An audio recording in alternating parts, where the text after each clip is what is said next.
Clark's injury, can you just talk about that and the expectations for him? Well, I think we've got a good feel for it in terms of what we're looking at with him. I mean, he's definitely going to, at a minimum, be a PUP guy. And so he'll miss, 6 months from his time of surgery. And, I mean, this is a guy who works. And football is very important to him, very committed to getting back. And, is going to work through his injuries. And, if anything, he's going to be one of those guys that's ahead of schedule. So it's not a redshirt year. He could have a chance to play this year. Absolutely.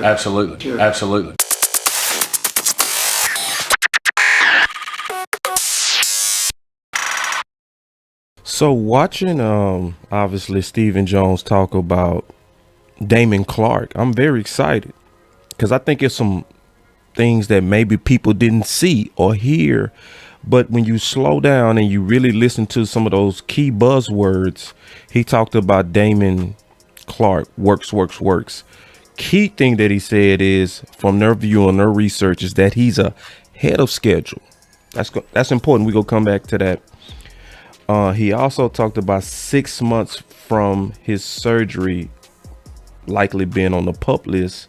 We're going to talk about that too, because this is going to be a full analysis of Damone Clark. We go look at his film. We go look at everything.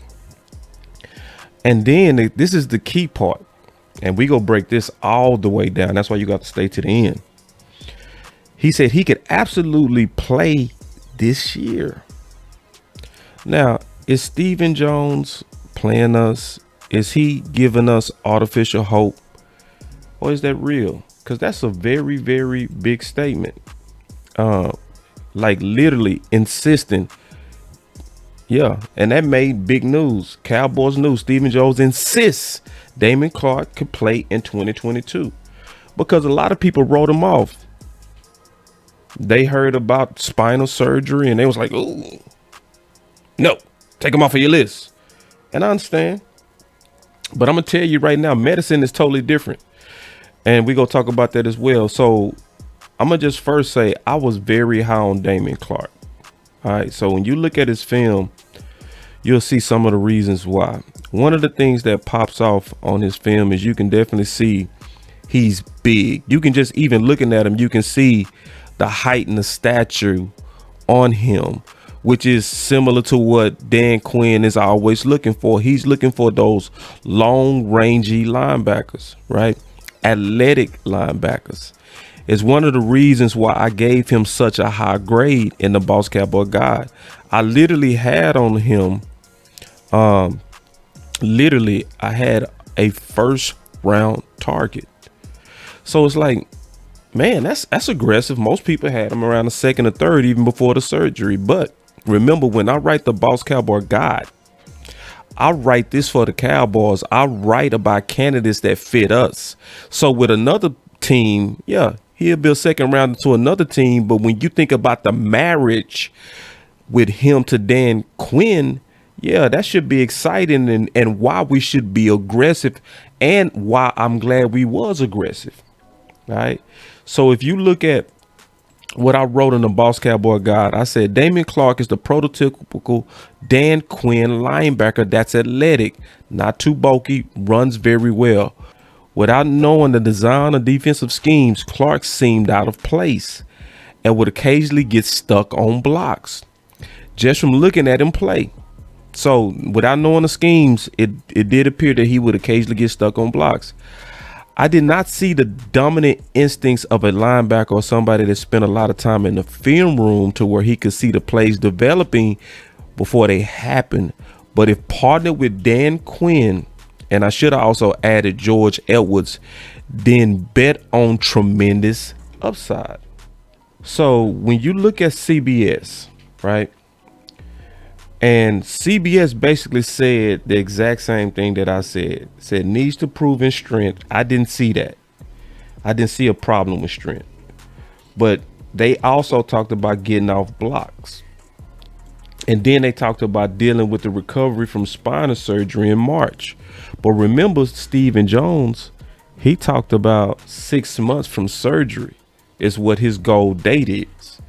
So, and it's a big reason why. I mean, He's a very athletic linebacker that even if you had a second round grade, depending on where in the second round you graded him, I graded him as a first round, and I already said that. But he's somebody that you also will be partnering again with Cox. And which is big, because when you can pair teammates and guys that had chemistry together, that again builds our defense. And everybody know Boss Cowboy was king in the offseason of selling the fact that linebacker was our top need.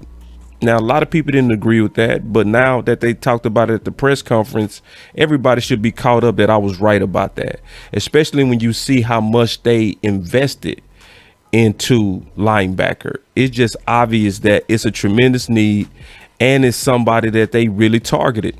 And just look at the athleticism, man, with that long reach. It's hard to even get balls around him. He's a super weapon. A super weapon. So one of the highlights is obviously knowing that he was trusted to wear the prestigious LSU number 18 jersey. And he lived up to it. Yeah. He lived all the way up to it. Because when you look at his production, he led the entire SEC in tackles with 135. And it's a lot of comparisons going around, right? I even see this one where they're comparing him to Nakobe Dean. And production-wise, he was way more than Nakobe Dean. But I'm going to be honest, that's a little bit deceptive because Georgia was actually rotating their linebackers. So if you using this as a way to say that we did better than Philly, troll on. But when you're talking to me, it got to be in context. And the context is, just to be honest, is they was used differently. Clark stayed on the field unless it was a nickel package or a dime package. Nakobe Dean was rotated. That's the context. But if you're using this to make Philly people life hell, go for it. But I want to really kind of get into the details of the more key things that came out that also wasn't in the intro, but I'm gonna break it down right now. So here we go. Stephen, when a guy like Clark, when you go through the medicals with him, is it, hey, have the Cowboys had a guy like this, has had this injury and come back from it, so you feel more comfortable about it? Yeah, I mean, you kind of hate to get in talking. Fantastic question by Todd Archer. Matter of fact, he asked, was there another player that went through this to where you could reference it? So listen. More comfortable about it. Yeah, I mean, you kind of hate to get in talking about other people's injuries this day and time. You get yourself in trouble, but we do have, we were able to compare Clark to a player on our team that very similar. So feel good about it, and feel good about this guy and how he's going to go about his business and how much he loves the game. I really think we got our hands around this, and this guy's one hell of a football player when he's healthy. So, and think he'll be healthy. Like I said, in time, maybe even to, really help us this year at some point. Stephen, when a guy. Wee! And that might have went over some people's head, just went right over their head. The quality of steel that this is. So what in the world are they talking about? And why did the Cowboys take a gamble on a guy with a surgery like this? And he didn't want to mention names, but he did say there was a player that they referenced him with to feel more confident with taking the selection. Who might that be? Well, if you guessed DeMarcus Lawrence, you was right. But see, they never talked about the details of who it is, but all you got to do is just think back. Think back of what was happening with Tank. So this is an article from 2016, right? So in this article, Cowboys DeMarcus Lawrence has back surgery. What was going on in 2016? What was happening? Let's think back. Oh, that was when Jerry was saying we needed a war daddy. Do y'all remember that? Yeah, he was saying he needed a war daddy because he was concerned about Tank long term. But we know what happened. Tank successfully came out of this surgery and earned him one of the highest contracts. So the Dallas Cowboys have a reference to where their medical team and their doctors have a success rate where on this type of procedure that other teams might not. We talking about some of the best doctors and best facilities in the world right there in Frisco. So this is why they felt comfortable with it. And they keep having success with it. Tank, again, even had to have a little bit of cleanup surgery in 21. Yeah. And so they looking at Tank, who I think they talking about. They never said it, but this is public information, so I could talk about it. This has already been written about, so I don't have to dodge it like Steven did. I could talk about what's already public information. And this is the thing. The fact that we have the references to be able to get a guy like Damone Clark because of what happened with Tank is a very, very good sign, especially when you talk about and listen to the keywords that Steven talked about. He said he works. He also talked about that he's ahead of schedule, not behind, ahead. Key thing that he said was also 6 months from surgery. Remember, that surgery was in March. Count. So we looking at around September is what the Cowboys are trying to aim for.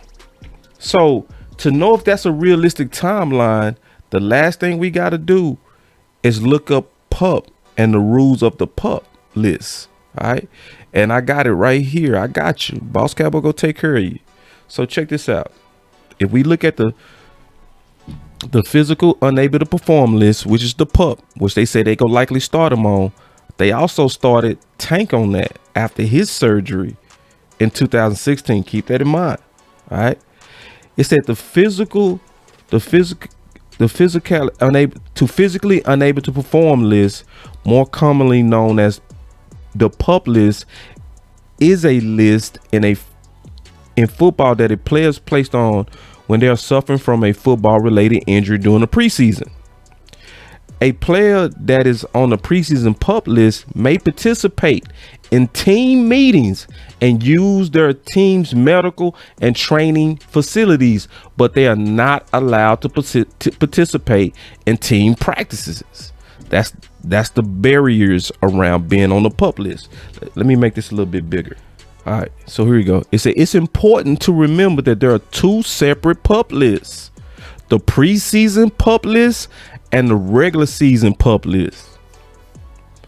So while on the physical unable to perform list during the preseason, the player can be taken off the PUP list and moved to the active roster at any time during the preseason. However, if a player has taken the field at all during training camp, even for only one play, they are then ineligible to be placed on the PUP list. So this is the key part. When a player is still unable to practice or play at the end of preseason due to their football related injury, they can be placed on the regular season PUP list.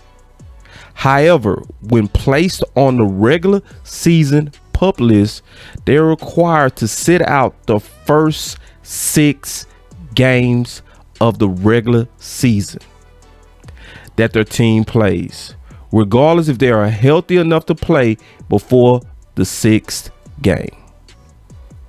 That's the key right there.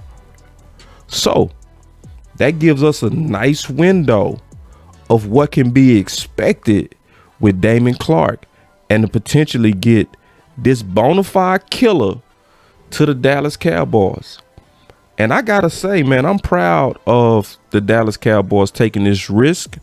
I think it was smart, especially the fact that they got insurance on him through Harper. That was smart. That was smart. So a lot of people hate the fact that we usually take risk in the second round, trying to get first round talent. I'm already seeing a bunch of articles going around hating on Sam Williams and all that kind of stuff because of, you know, the allegations that happened that was also determined that he was not guilty of. All right. But that's another story. The issue is the timeline. So they already saying he's ahead of schedule 6 months after the surgery. I would hope that the Dallas Cowboys wait, and I would expect them to do this.